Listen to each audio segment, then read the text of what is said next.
Okay, I'm going to do a little bit of video here talking about grease. I'm going to talk about mainspring grease and solving the mystery of what my AA Lubriplate is. Now I could easily ask the friend that I got this from because he has the original 5-pound container of it that I've scooped this out of, and actually I think it might have been a 10-pound container. It was big.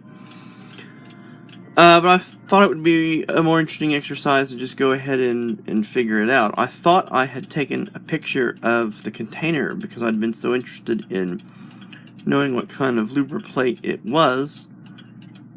And as you can see here, I have a couple different Lubriplates. There's two different types of AAs. There's actually a multitude of different types of Lubriplate AA. But I narrowed it down to these two AAs, and the AA, if you look at Lubriplate's literature, means something very specific. I also have my favorite for oscillating fan gearboxes, the Lubriplate number 105, and the this is not a Lubriplate, this is a Stay Lube Super White that I bought at O'Reilly's. And I can tell you that this is not good for mainsprings. So, start off with these two because they're in the same family. The AA refers to the NLGI number, which in this case this is an NLGI1, and this is also an NLGI1 grease. This is a calcium-based grease. This is a calcium-based grease. This is a lithium-based grease. This is a lithium-based grease. This is an NLGI2 grease. This is an NLGI1 grease. This is an NLGI1 grease. And this is an NLGI0 grease. The lower the number, the thinner the grease is. So this grease I bought and tried to use on my Edison Triumph Model A, which you've seen in many videos. And basically it was a very poor choice. The springs stuck and there was much thumping as the motor ran, so I don't recommend using this. This I've used in small springs, i.e. not in any phonograph motor springs, although I did use this to thin this to get my motor to stop thumping without tearing it apart and cleaning and re-greasing the springs. Not an entirely satisfactory solution, but it has worked. I've used this grease on springs in clocks. I don't think it's quite heavy enough to use in phonograph motors, maybe very small phonograph motors like in a portable, but I think its lighter body lends itself better to 30-hour and small 8-day clock springs. I use it occasionally. I tend to prefer to use oil on clock springs, but sometimes in a clock where it's relatively dust-proof and the spring is fairly enclosed, just the right amount of this grease in a barrel, and you can control how much is going to ooze out as the spring winds and unwinds. You can use this. Otherwise, I think oil is a better choice in a clock spring. Definitely on a 400-day clock, do not use grease. Use oil. Okay, then there is the number 130 AA and the 630 AA. Lubriplate claims that the 630 AA is their most popular grease. The 130 AA is also claimed to be a very heavily used grease. It's probably, from what I can understand, is their second most popular product. And then there is this stuff, which the only information I have on it is that it is AA Lubriplate. I did not record all the information on the can. It came out of a can like this, but much larger. Getting this tub held approximately 1.5 pounds, and it was totally full. Filling this tub up did not make hardly a dent in my friend's supply out of his can. And it was a black and silver can like this, but much larger. And very foolishly, I did not record all the information off of the label. I should have taken a photograph of it. So, I got on eBay and bought this and this. I got this at O'Reilly's. You can also get this at Napa. It will have the Napa logo imprinted on it if you buy it at Napa. The O'Reilly's version is not labeled. And then I also bought this at O'Reilly's because I was wanting to experiment to see if it was similar to this or not. It is a lithium-based grease, like this is, but it's heavier, and therefore it would only be suitable for larger applications. Definitely not phonograph mainsprings. And there might be other additives in this that make it more sticky than what this and this and this are. Because this and this and this, being NLGI 1 greases, have very nearly the same consistency. And I have this piece of bubble wrap here from the packaging that this arrived in that we use to smear some grease on to look. And let's just start with this. And I'll put all the greases on the bubble wrap here so that we can compare them all so you can see what they look like.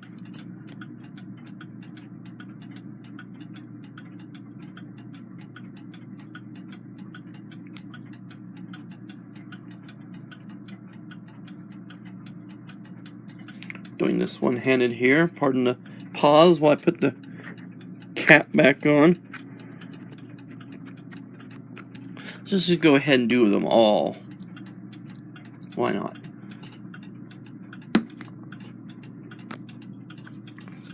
I'm sure some of you are saying, well, this is kind of pointless. Why don't you just tell us what it is? No need for this run-up. Well, you know what? This video is more for me than for you. If you like it, that's great. Thanks for following along. And you see this is very liquidy.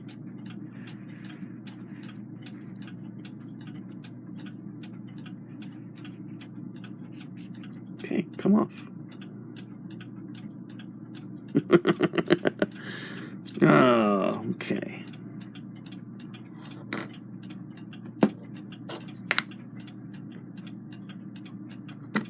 Have not used this tube in a while. Not very many uses I can think of for this other than maybe some sliding parts in sewing machines and record changers. Most sewing machines you oil everything instead of grease it. Newer sewing machines, though, have more greased parts than parts that are oiled. This tube is about empty, this 105.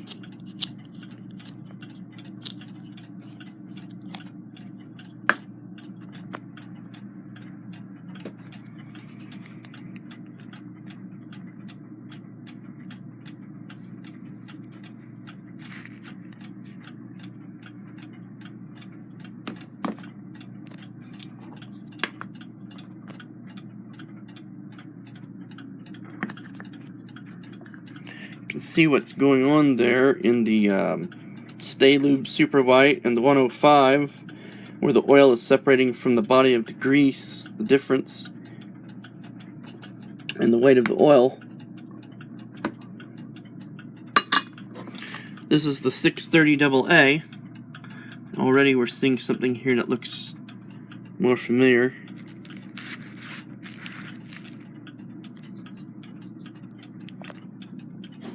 And then this is the Mystery AA that I've, looky there. See some similarities, don't we? We'll use, there's the 630 AA. We'll use this side of the knife for the Mystery AA. We'll scrape a little bit off the side here. Maybe try to get just a touch more.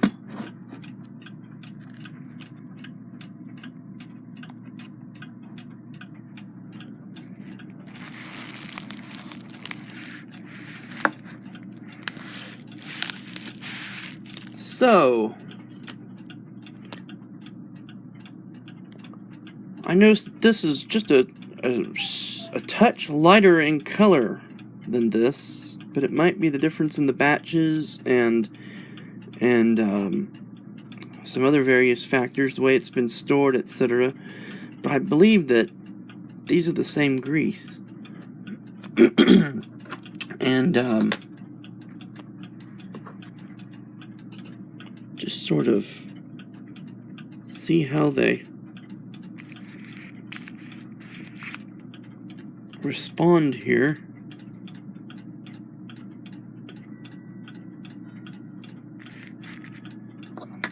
Touch them, see how sticky they are.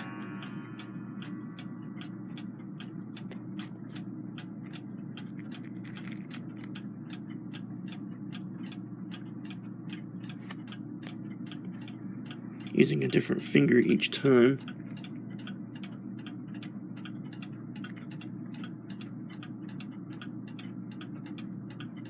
Yeah, I think these are the same. So the Lubriplate they use for your phonograph mainsprings is the Lubriplate 630 AA. Do not use the Stay Lube Super White, although I'm sure it has some applications. The mainsprings on your talking machine or phonograph is not it. The Lubriplate 130 AA, you know, it's probably got about the same, you know, it's much softer. That is much softer grease than this is. Much softer.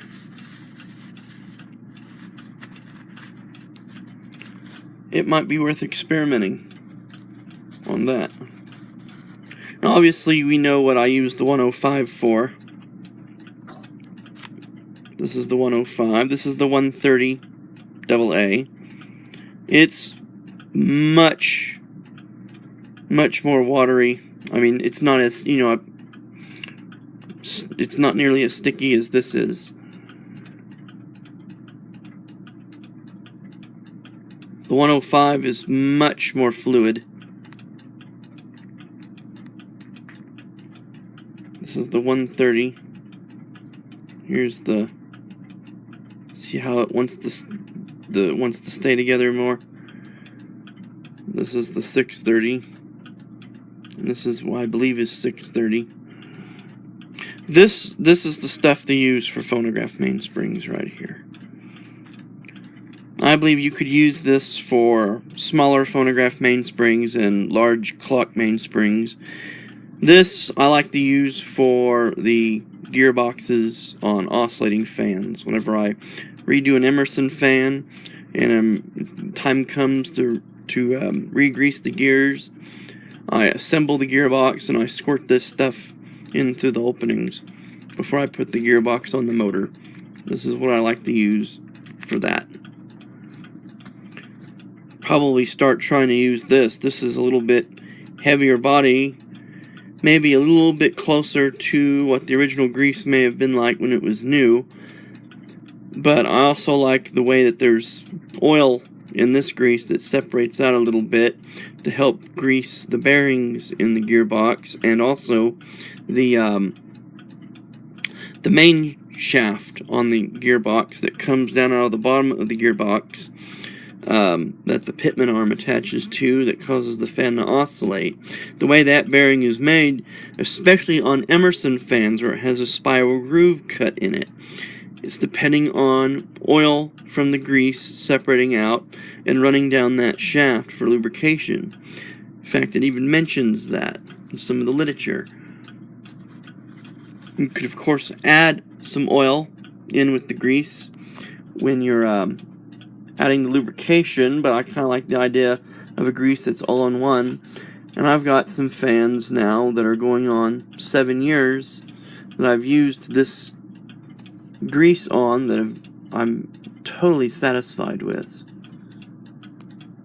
So I would not make any changes there. So, I'm sure this video will elicit comments or questions. Feel free to leave your thoughts. There's the containers again, so you can see what they are.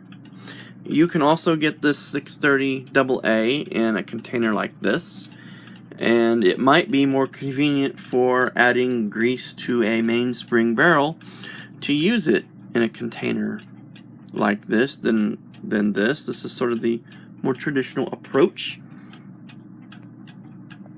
And put the lid back on so we keep the dust out.